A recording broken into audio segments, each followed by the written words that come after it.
Okay, so yesterday we began learning all about salting meat. And just in the general context, we're up to preparing food and salting meat more specifically. And yesterday we did the first couple of halachos, I think the first 6 halachos, which was about the first thing that needs to be done to the meat or the chicken before salt is applied to it is it needs to soak in water for preferably an hour, or at least it should be rinsed of any excess blood. Now, we mentioned that if it's soaked for too long, then it actually will become non-kosher, because if the meat sits in water for 24 hours, then it kind of becomes stewed. At that point, the 24 hours is like a form of cooking, and it causes the blood to actually be permanently absorbed within the meat. So it has to be for a fair enough amount of time to get all of the loose blood off, but not for too long. So that was the first step. We also mentioned that the vessel that the meat is salted in shouldn't be used for anything else. It's actually not kosher because it has blood in it. So that's an interesting phenomena, how in the koshering process, we've got to differentiate between what is coming in touch with the blood so that it doesn't be used, so that it isn't used for other things. Okay. If you cut the piece again after soaking it, then again, you should rinse away any blood that shows up. So the idea is that you should cut it. You don't need to cut it into small pieces, but once you rinse off the excess blood, then the salt will be able to get out any blood that's inside of the actual meat, whatever needs to come out. So I think that covered the first 6 halachos. Now moving on to the rest. So once the meat has been soaked, the water needs to be drained. Because if you're going to, let's say the chicken is still going to be full of water, and then you're going to spray the salt on it, the salt is just going to melt into the water and it's going to lose its potency. So first you should let it drip dry, but don't let it become so dry, because if it's completely dry, then the salt actually won't stick to it. So you want it to stay not too wet as to dilute the salt, but wet enough so that the salt sticks. The next step is then we actually salt it. So the salt should not be again, what kind of salt? The salt shouldn't be too thin, like table salt, because then it will instantly dissolve and it won't draw out the blood. It shouldn't be too coarse either, because then it's just going to be too heavy. It's not going to stay on the meat. Rather, it should be a medium size. Today it's called koshering salt. So it's small enough pieces that it's not going to roll off the meat, but large enough that it will actually be able to extract the blood. Salt must be spread on all sides of the meat so that no place is left without salt. Therefore, when salting poultry, must be opened properly so that it can be salted properly on the inside as well. This is actually, in kashrus terms, this is called split chicken. Most or many authorities say that, well, the Shulchan Aruch says that after the fact, if you didn't cut the chicken open from the inside, but you just put salt all the way around it, then it will be able to pull out the blood after the fact. But as a preference, it should actually be opened up. And that could be a difference between one kashrus agency and another, whether they require that additional step, which will obviously be more costly, but it is a preference. So that's another example of different standards in kashrus, which is called split chickens. Do they need to split it open before they salt it so that the salt sticks to it more thoroughly? Or is it sufficient if it's just put around it? When meat is salted, so it needs to be placed on a surface, the meat needs to be put on a surface where the blood can easily drain off. Therefore, the basket with the meat should not be set on the ground, because the blood will not drain easily. So you need a whole mechanism over here. The salt is pulling the blood out, but the blood needs to be able to leave. If it's going to stick around, then that's not going to be good. Even after the meat has remained in salt for the prescribed length of time before it is rinsed off, it should not be set in a place where the blood cannot flow freely from it. So, for example, you wouldn't be able to put it into buckets. When meat is salted on a board, the board must be slanted so that the blood flows freely, and the salting board must not have a groove into which brine might accumulate. So it needs to be totally smooth. When salting chickens, or a complete side of beef which has an inside and a cavity, the hollow side must be turned downwards so that the blood will drain freely. So the chicken or meat needs to be positioned in the way that the blood will be able to vacate the area. Okay, once you've applied the salt, the meat should remain in the salt for an hour. So that's actually the chemical process of where the salt gradually sucks out all of the blood. In exceptionally pressing situations, 24 minutes is sufficient. So again, that would be a better standard, but another standard that also suffices under pressing circumstances. So another example of different opinions of how long is required. One can be lenient when necessary, but otherwise should follow the more stringent opinion to give it a full hour. Okay. Now, it's interesting for that, we'll just keep going a little more. Once after the meat has remained in the salt for the prescribed time, the salt should be thoroughly shaken off and the meat rinsed 3 times in water, very thoroughly. So if you go to the production line in Johannesburg or in South Africa, so I mentioned that there's like a factory line. So the factory line actually goes like a roller coaster. It goes and it dips into the water. And then it comes out, and then it dips into another thing of water and comes out. And each of those waters are constantly flowing. So as the production line moves on, all of the chickens are dipping in and out of water a few times, rushing cold water. So they figured out how to get it mechanically rinsed. And a God-fearing woman should personally supervise the rinsing of the meat, because sometimes the maid who must carry the water on her shoulder, this is before the pipelines, will be sparing with the water, which could cause, God forbid, a violation of the prohibition of eating blood. So you want to be sure that nobody's cutting corners over here. Care must be taken not to leave unrinsed meat inside a vessel without water, because then the blood will start going back inside. So salt actually has 2 opposite abilities. They could both bring the blood out, and it could bring taste in. So that's why you want to make sure that as soon as the salt has brought the blood out, you don't want salt to now make the blood go back in. So you've got to rinse it away. That's why he says you shouldn't leave the chicken out of water with that salt. I mean, generally we say that once the salt is pulled out, it loses its power, so it's not going to inject it back in. But the Gemara does ask, why are we not worried that at the very same time that the salt is pulling the blood out, maybe it's simultaneously also injecting the taste of the blood back into the meat?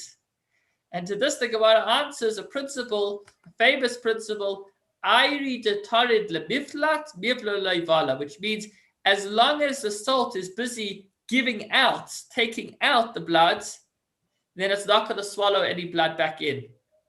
And the Rebbe mentioned this in the context of when you want to have an impact on somebody, influence somebody that is on a lower spiritual level than you, and you're worried that maybe instead of you having a positive influence on him, he might have a negative influence on you. So the principle is like salt.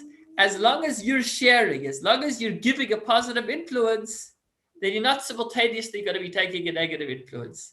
But if for a moment you're going to make yourself, you're going to be embarrassed or intimidated to give, then the result of that is that you can start taking. So that is kind of the defense mechanism that even Chabad rabbis that are in rural areas where there's not much infrastructure, how do they survive and not be influenced by an environment which may be very foreign from the ways of Torah? As long as they're constantly on the giving end, then that's going to protect them from receiving any negative influence. Just like the salt, as long as it's causing the blood to come out, then it's not going to allow the blood to go in. So that is a life lesson we can learn from the process of salting, and there's more.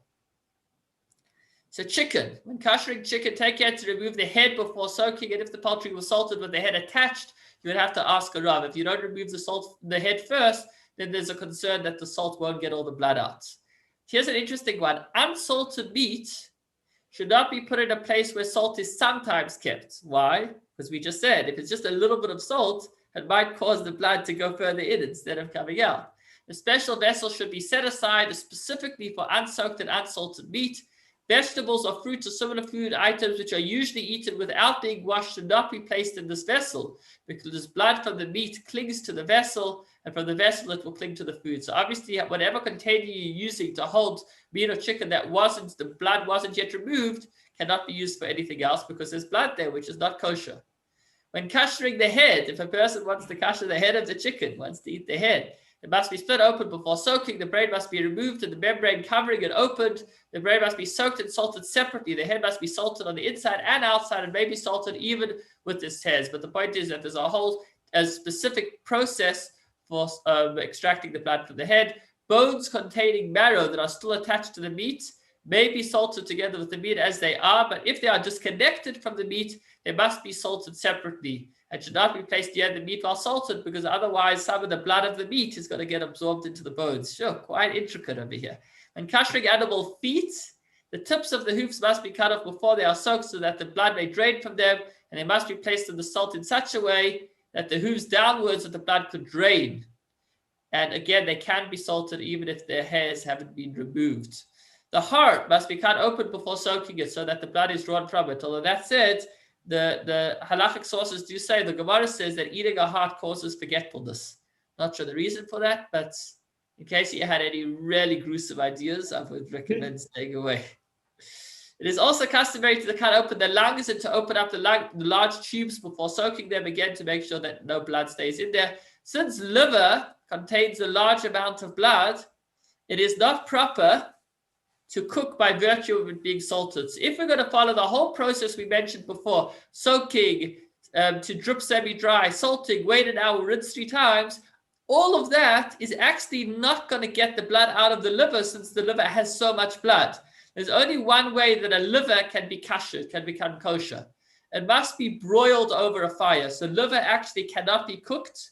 It can only be roasted, which is probably why I think today you can only buy roasted liver. You can't buy raw liver because there's a concern that the person might take it home and put it in a pot, and then he'll make the whole pot treif, because basically if you're cooking it, so then the blood's going to stay there, whatever wasn't removed, as opposed to if you're roasting it, then whatever blood is will just drop off into the fire. So prior to broiling, it must be cut open very well. The open parts placed on the fire so that the fire effectively draws out all the blood contained in the liver. The liver must be rinsed before placing it on the fire, and when placing it on the fire, it should be lightly sprinkled with salt. Should be broiled until it becomes edible. After broiling it, it should be rinsed well and the blood is discharged. Care should be taken that it be rinsed 3 times and then it may be cooked. So actually, once it was already broiled, once the fire basically drew out any blood that was left, then you would be allowed to cook it. Liver must be broiled only on an open fire and not in an oven that has been raked from coal and ashes. It must be not wrapped in paper to be broiled, even if the paper is thin, so it needs to be completely open. So again, this is all regarding liver. Liver must not be salted before broiling, as is done with ordinary meat, and certainly liver must not be salted together with meat. So liver is quite complicated, as you see. The spleen is kashered in the same manner as ordinary meat, but the membrane must be removed before before it's soaked, so that the salt can actually get in and the blood can get out. What is in the category of forbidden fats? Actually, for a different reason. It's because it's part of what's considered non-kosher. There are certain parts of the animal, even a kosher animal, which are fats that may not be eaten. It must be purged of any veins. The tip of the vein should be grasped and pulled out.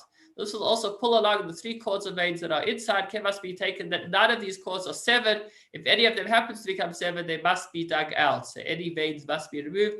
The mesentery membrane, I don't know what that is, and the other intestines should be salted on their exterior to which the fat clings. If milk is found in the stomach of a calf, it must be spilled out before soaking it so that you may treat it like any other meat. Otherwise, you're mixing milk and meat together, which is a whole other problem. Eggs found inside poultry. I think that's a delicacy today, where the egg is still in the poultry. Whether they are very small or completely developed with their shells, they must be soaked, salted, and rinsed.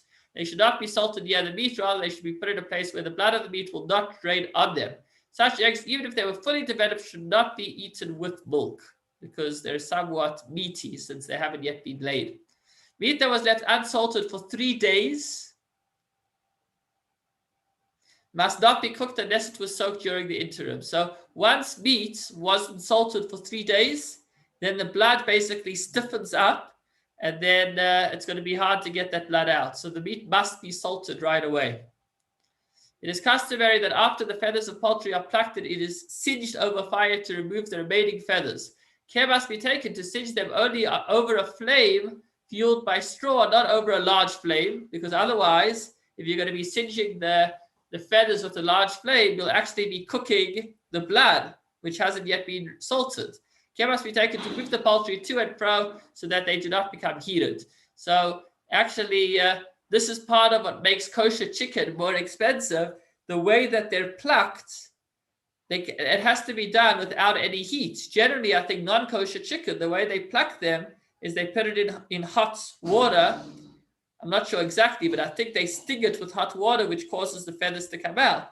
But kosher chickens, if you were to do that, would become instantly non-kosher, even though they were shechted, because when you put it in hot water before it was salted, then the taste of the blood will be absorbed into the chicken. So therefore, the kosher production line, the farmer needs to figure out how to pluck the feathers of the chicken without heat, which is a lot more complicated. So this was a little bit of an insight into the process of salting, and one final but beautiful lesson about the idea of salting meat. So why don't we eat blood? Anybody know why we don't have blood?